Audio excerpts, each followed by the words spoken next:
Light की रोशनी में आईने के सामने खड़े होके bloody Mary, bloody Mary, bloody Mary 3 बार पुकारा जाए तो ऐसा करने से ब्लडी मैरी का चेहरा आईने के सामने ज़ाहिर हो जाता है, मगर ऐसा करने से ब्लडी मैरी को पुकारने वाला वो शख्स या तो मर जाता है या फिर गायब हो जाता है।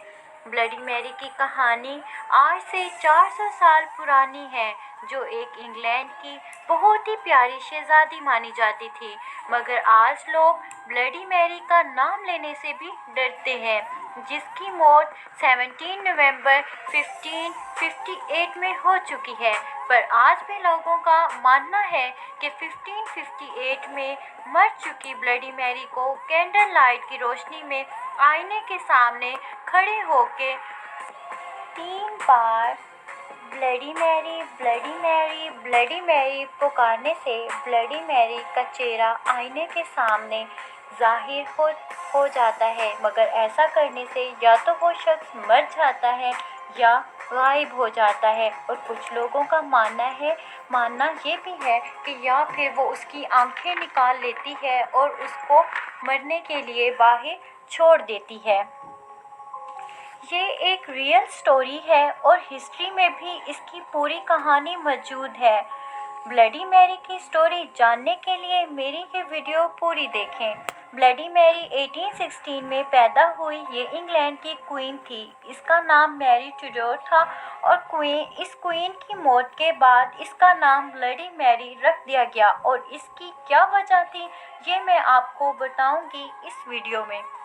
ब्लडी मैरी के बारे में हमने जो कहानी सुनी है वो बिल्कुल सच है, और कुछ लोगों ने ऐसा देखा भी है। और सवाल ये है कि ब्लडी मैरी है कौन, और उसकी मौत के बाद उसका नाम ब्लडी मैरी क्यों रखा गया। ब्लडी मैरी एक बदरू है जिसे रात के 2:33 से लेकर 3:33 के दरमियान में देखा जा सकता है, जिसका तरीका ये है। ब्लडी मैरी को देखने के लिए आप किसी भी रूम के आईने के सामने कैंडल जला के 3 बार पुकारें, bloody Mary, bloody Mary, bloody Mary. पर शर्त ये है कि टाइम 2:33 से 3:33 तक हो, और कैंडल लाइट के अलावा रूम में कोई और लाइट नहीं जलनी चाहिए, और फिर आईने से दूर खड़े हो जाएं और 3 बार bloody Mary, bloody Mary, bloody Mary पुकारते हुए आईने के सामने आ जाएं, और 4 सेकंड के बाद आंखें खोलें तो आपको अपना ही चेहरे के ऊपर ब्लडी मैरी का चेहरा नज़र आएगा, जिसकी आंखों से खून निकल रहा होगा और चेहरे पे शदीद गुस्सा होगा। और जिन लोगों ने भी ब्लडी मैरी को देखा उनके साथ ऐसे ऐसे वाक़यात हुए जिनका आप सोच भी नहीं सकते। 1509 से 1547 तक हेनरी VIII इंग्लैंड के राजा थे, और उनकी 2 बेटियां थीं, एलिज़ाबेथ और मैरी। ये बात तो आपको मालूम होगी कि पहले राजों की 1 से ज़्यादा शादियां हुआ करती थीं। इसी तरह हेनरी VIII की भी 1 से ज़्यादा बीवियां थीं, और मैरी उनकी पहली बीवी में से थी। लेकिन हेनरी VIII अपनी बेटी मैरी के साथ बहुत बुरा सलूक करता था। वो सारे काम मैरी से करवाता था और मैरी के साथ बहुत बुरा सलूक करता था। 1547 में किंग हेनरी की मौत हो गई थी, और जब मैरी बड़ी हुई तो उसे 1553 में इंग्लैंड की क्वीन बना दिया गया। 37 ईयर के बाद मैरी को अपनी लाइफ अपने तरीके से जीने का मौका मिला, और वो अपनी इस लाइफ से बहुत ज़्यादा खुश थी। अब वो जो चाहती कर सकती थी। लेकिन बदकिस्मती से उस वक्त इंग्लैंड की हालत ठीक नहीं थी। वहाँ 2 रिलीजन्स में इंग्लैंड डिवाइड हो चुका था। मैरी एक ही रिलीजन्स चाहती थी। इंग्लैंड में मैरी के इस फैसले में कोई भी उसके साथ नहीं था। जो भी मैरी के इस फैसले के खिलाफ जाता था, मैरी उसको ज़िंदा जला देती थी, और इसी वजह से लोग मैरी से नफ़रत करने लग गए।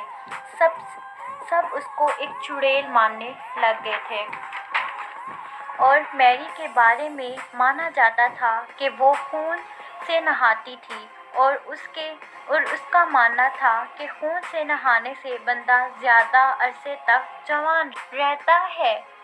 کچھ عرصے کے بعد میری کی شادی ہو گئی اور وہ ایک شادی شدہ زندگی جینے لگ گئی۔ کچھ عرصے کے بعد میری کو ماں بننے کی خوشی بھی ملی اور اس میں پورا انگلینڈ بھی اس کے ساتھ خوش تھا۔ اور جب بچے کی پیدائش کا وقت آیا تو بہت عجیب چیز ہوئی کہ کوئی بچہ پیدا ہی نہیں ہوا۔ اس طرح کے واقعات کی مثال پوری ہسٹری میں نہیں ملتی۔ در حقیقت اس کے پیٹ میں ایک چڑیل پل رہی تھی۔ یہ خبر پھیلنے سے لوگوں کے دلوں میں میری کا امیج اور بھی خراب ہو گیا۔ پھر کچھ عرصے کے بعد میری کی موت ہو گئی۔ میری کا امیج تو لوگوں کی نظروں میں پہلے سے ہی خراب تھا، پر اس کی حرکتوں کی وجہ سے لوگ اسے چڑیل ماننے لگ گئے، کیونکہ وہ لوگوں کو زندہ جلا دیتی تھی اور خون سے نہایا کرتی تھی۔ میری کی انہی حرکتوں کی وجہ سے لوگوں نے اس کو چڑیل ماننا شروع کر